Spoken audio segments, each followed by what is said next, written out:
Maaseh chapter 17. And having passed through Amphipolis and Apollonia, they came to Thessalonica, where there was a congregation of the Yehudim. And according to his practice, Shaul went in unto them, and for 3 Sabbaths was reasoning with them from the Scriptures, explaining and pointing out that the Messiah had to suffer and rise again from the dead, saying, This is the Messiah Yahusha, whom I proclaim to you. And some of them did believe, and a large number of worshiping Greeks, and not a few of the leading women joined Shaul and Silas. But the Yehudim who did not believe, having become envious, took some of the wicked men from the marketplace, and gathering a mob, set all the city in an uproar, and came upon the house of Jason, and were seeking to bring them out to the people. But not finding them, they dragged Jason and some of the brothers to the city rulers, crying out, They who have turned the world upside down have come here too, whom Jason had received, and all of them are acting contrary to the dogmas of Caesar, saying there is another sovereign Yahusha. And they troubled the crowd and the city rulers when they heard this. And when they had received a pledge from Jason and the rest, they let them go. And the brothers immediately sent Shaul and Silas away by night to Beroia, who, having come, went into the congregation of the Yehudim. Now these were more noble than those in Thessalonica, who received the word with great eagerness, and searched the Scriptures daily, if these words were so. Then many of them truly believed, and also not a few of the Greeks, decent women as well as men. And when the Yehudim from Thessalonica came to know that the word of Yah was proclaimed by Shaul of Beroia, they came there also and stirred up the crowds. And then immediately the brothers sent Shaul away to go to the sea, but both Silas and Timoteo stayed there. And those who arranged for Shaul brought him to Athens. And receiving a command for Silas and Timoteo to join him as soon as possible, they departed.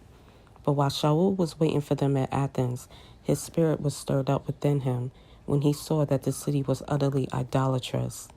Therefore, indeed, he was reasoning in the congregation with the Yehudim and with the worshippers, and in the marketplace daily with those who met there. And some of the Epicurean and Stoic philosophers encountered him. And some were saying, What does this babbler wish to say?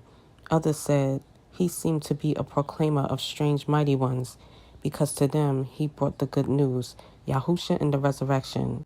So they laid hold of him and brought him to the Areopagus, saying, Are we able to know that this French teaching is of which you speak? For you are bringing some strange matters to our ears. We wish then to know what these mean. For all the Athenians and the strangers living there spent their leisure time in doing naught but to speak or to hear what is fresh. And having stood in the midst of the Areopagus, Shaul said, Men of Athens, I see that you are very religious in every matter. For passing through and observing the objects of your worship, I even found a slaughter place with this inscription, To the unknown mighty one, not knowing then whom you worship, I make him known to you. Yah, who made the world and all that is in it, this one being, master of heaven and earth, does not dwell in dwellings made with hands, nor is he serving with men's hands, as if needing any, himself given to all life and breath and all else. And he has made from one blood every nation of men to dwell in all the face of the earth, having ordained beforehand the times and the boundaries of their dwelling, to seek the Master, if at least they will reach out to him and find him, though he is not far from each one of us. For in him we live and move and are, as also some of your own poets have said, for we are also his offering. Now then, since we are the offspring of Yah, we should not think that Yah is like gold or silver or stone, an image made by the skill and thought of man.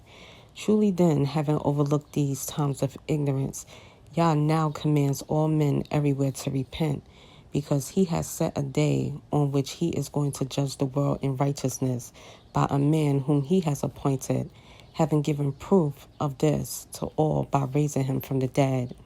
In hearing of the resurrection of the dead, some indeed mocked, while others said, we shall hear you again concerning this. And so Shaul went out from among them. But some men joined him and believed, among them Dionysios, the Areopagite, and a woman named Damaris, and others with them.